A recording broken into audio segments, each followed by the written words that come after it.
अब जो हम पढ़ेंगे वो है हमारा आरसी ऑक्सीलेटर। आरसी ऑक्सीलेटर एक तो चीज़ यहाँ से हमको समझ में आ गया कि इसमें जो हम यूज करेंगे वो किसका, आर और सी का यूज करेंगे। आर और सी का, आर मतलब रेजिस्टेंस, सी मतलब कैपेसिटेंस का यूज करके हम सर्किट को डिजाइन करेंगे और देखेंगे इस सर्किट में क्या हमें आउटपुट मिलता है। As we know frequency is directly proportional क्या होता है, 1/√LC।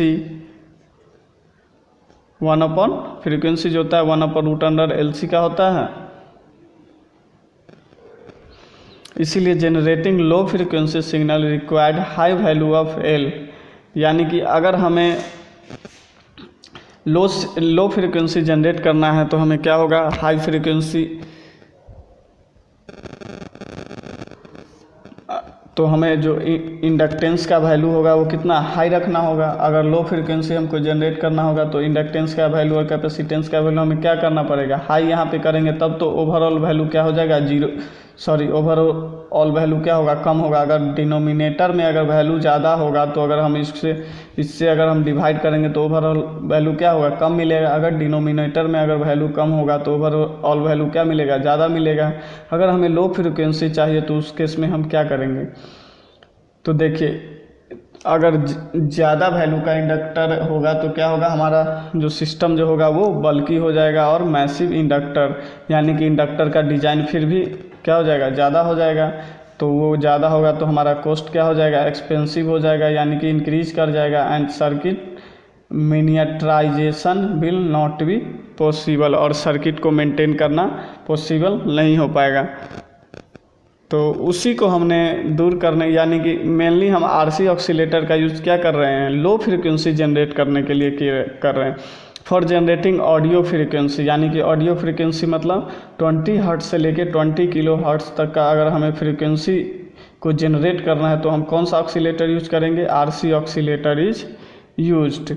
They have good frequency response and better stability, यानी कि वेरी लो फ्रीक्वेंसी में अगर हम आरसी सर्किट यूज करते हैं तो इसका जो फ्रीक्वेंसी होता है वो फ्रीक्वेंसी रेस्पॉन्स क्या हो जाएगा, बहुत अच्छा हो जाएगा, और स्टेबिलिटी हमें एक स्टेबल फॉर्म में हमें सिग्नल मिलेगा। अब देखिए दीज आरसी ऑक्सीलेटर है, पहला जो आरसी ऑक्सीलेटर जो होता है वो आरसी फेज शिफ्ट ऑक्सीलेटर होता है और वेन ब्रिज ऑक्सीलेटर होता है।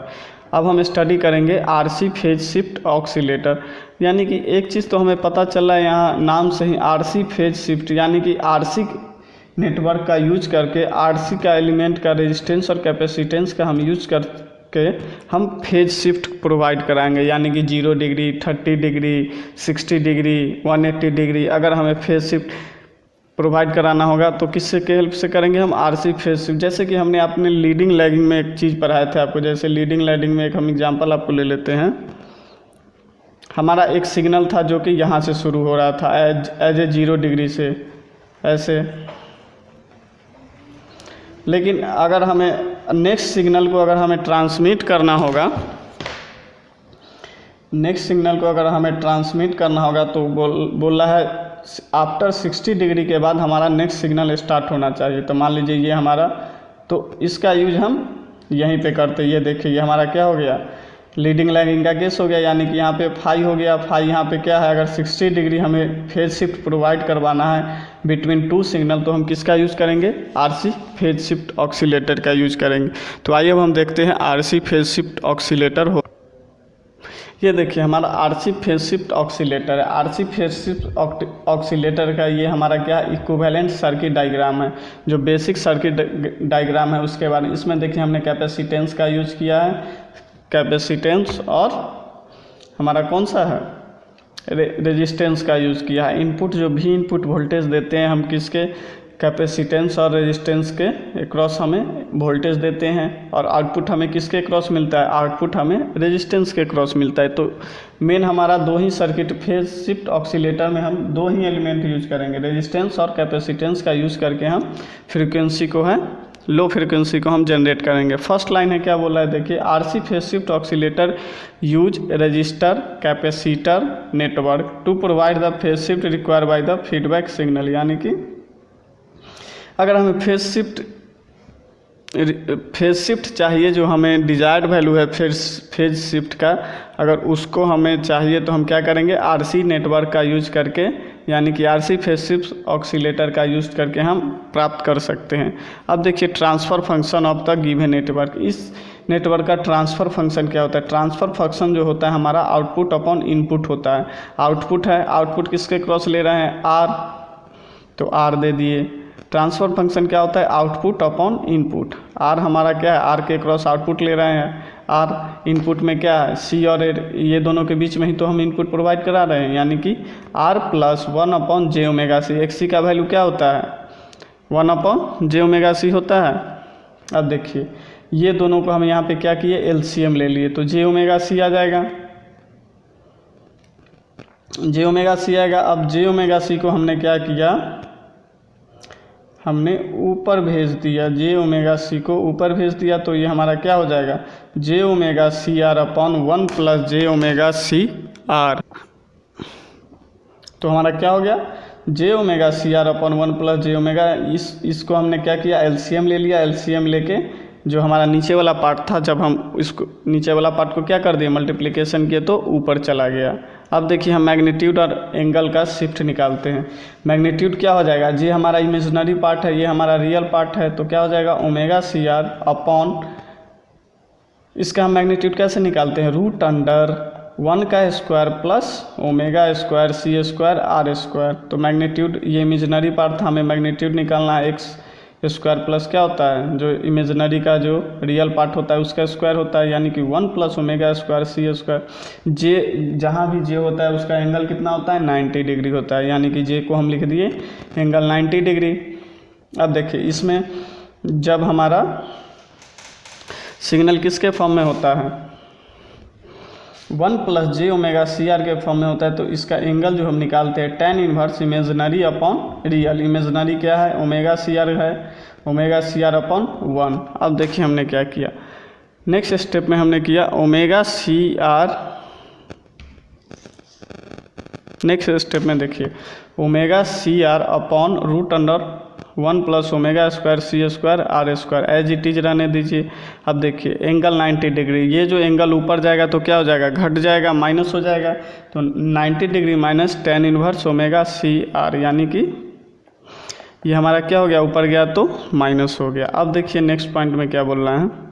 Output voltage across R leads input voltage by and phi, यानी कि जो आउटपुट अक्रॉस आर जो है हमारा क्या कर रहा है? वोल्टेज जो हमारा है वो लीड कर रहा है। लीड कितना एंगल से कर रहा है? हमारा फाई एंगल से हमारा जो है ये लीड कर रहा है।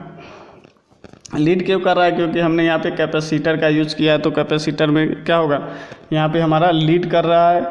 आइडियली क्या होता है कि रेजिस्टेंस 0 होता है। आइडियली जब हमारा रेजिस्टेंस 0 हो जाएगा तो क्या हो जाएगा? हमारा जो फाई का वैल्यू होगा वो हमें कितना मिलेगा? हमें फाई का वैल्यू 90 डिग्री मिलता है। लेकिन जब आइडियली देखें तो हम फाई का वैल्यू कितना मिलता है? हमें 90 डिग्री। अब नेक्स्ट पॉइंट में देखिए, but it is impractical therefore A particular frequency value of a R and C are so selected that phi is nearly equal to 60 degree at that frequency, यानी कि जिस फ्रीक्वेंसी पे हमको signal भेजना है तो हम रेजिस्टेंस और कैपेसिटेंस का हम वो वैल्यू सेलेक्ट करें जो कि हमारा जो आउटपुट है वो किसके, कौन से फेज शिफ्ट के इक्वल होगा? 60 डिग्री के। यानी कि क्या बोला? जो हम प्रैक्टिकल जो हमें क्या करना है, जो आर और सी का वैल्यू है वो वैल्यू सेलेक्ट करना है जिसमें हमारा जो फेज शिफ्ट है वो 60 डिग्री का हो। तो इसमें क्या हो जाएगा? Phi equal to tan inverse X C upon R. X C equal to क्या होता है? 1 अपॉन 2 पाई एफ सी। मतलब ये आप याद रखिएगा, एक्स सी इक्वल टू क्या होगा रेजोनेंट सर्किट में? 1 अपॉन 2 पाई एफ सी। अब देखिए फॉर एग्जांपल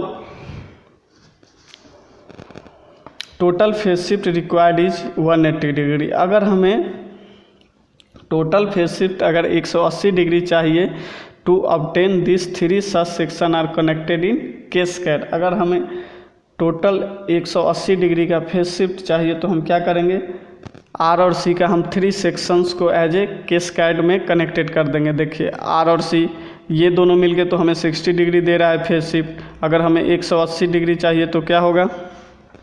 ये देखिए आर और सी ये दोनों मिलकर हमें 60 डिग्री फेज शिफ्ट दे रहा है। तो अगर हमें 180 डिग्री का फेज शिफ्ट प्रोवाइड करवाना होगा तो ऐसा हमें 3 एलिमेंट को एज ए कैस्केड में कनेक्टेड करना होगा। कैस्केड मतलब क्या होता है, एक के बाद दूसरा कनेक्ट, दूसरे के बाद तीसरे कनेक्ट, यानी कि मल्टीप्लिकेशन के फॉर्म में। जैसे देखिए सी आर पहला ये हमारा 60 डिग्री प्रोवाइड करेगा, फिर ये सी आर यूज किए ये हमारा कितना करेगा 60 डिग्री, यानी कि ये दोनों मिलके कितना होगा 60 × 2, 60 + 60 कितना हो गया 120 हो गया। फिर ये तीसरा हमारा देखिए आर और सी है, ये आर और सी मिलके हमें कितना प्रोवाइड करवा रहा है, फिर 60 डिग्री ये प्रोवाइड करेगा। तो टोटल कितना हो गया 60 + 60 + 60, यानी कि अगर हमें फेज शिफ्ट चाहिए 180 डिग्री का तो हमें कितना section, such 3 sections are connected in cascade, यानी कि मेन क्या हो गया हमारा आरसी फेज शिफ्ट ऑक्सीलेटर का यही हमारा यूज है। अब इसका हम थोड़ा सा डीप में अब देखिए इसमें जो फर्स्ट पॉइंट है R and small R nearest to transistor form voltage divider network, यानी कि जो हम प्रीवियस सर्किट में देखे थे।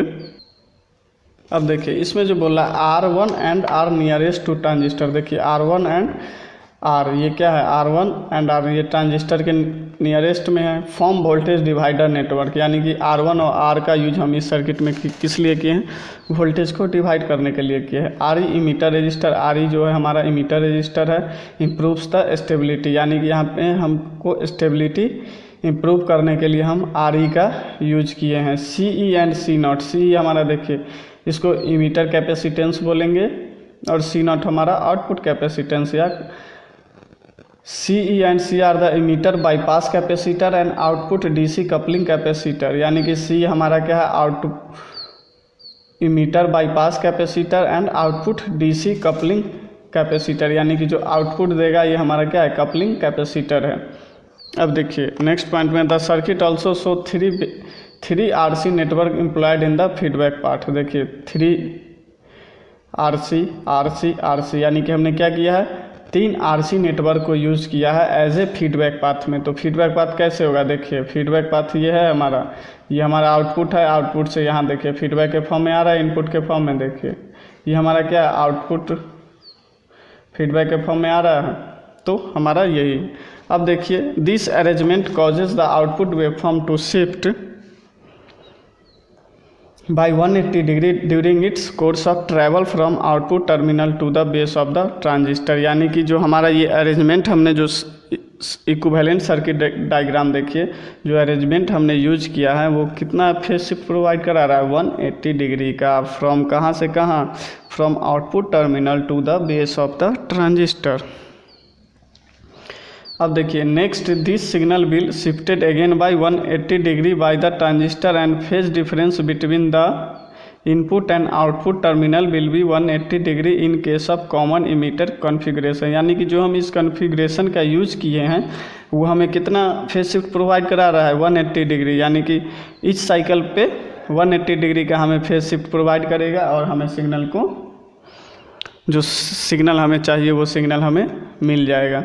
अब देखिए नेक्स्ट जो पॉइंट बोल रहा है this makes the net phase difference to be 360 degree satisfying the phase difference condition, यानी कि फेज जो बार्कसन क्राइटेरिया बोले से फेज डिफरेंस के लिए कौन सा क्राइटेरिया दिए थे, जो फेज डिफरेंस होना चाहिए दोनों के बीच इक्वल टू कितना के 0 डिग्री या 360 डिग्री के बराबर होना चाहिए।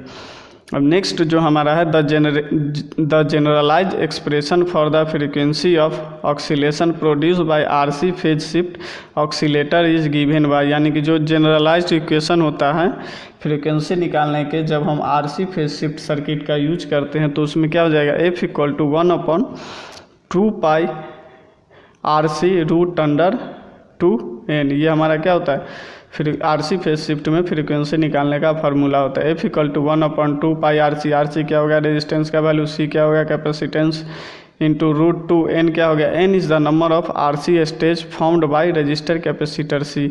यहाँ पे हमने 3 इस सर्किट में हमने कितना स्टेज यूज किया था 3, तो n का वैल्यू क्या हो जाएगा 3, यानी कि जितना फेज शिफ्ट हम प्रोवाइड करवाएंगे तो उतना हमारा R और C एलिमेंट जो है क्या होगा बढ़ते जाएगा, तो इनका वैल्यू क्या होगा number of RC stage formed by resistor where N is the number of RC stage form by resistor capacitor C।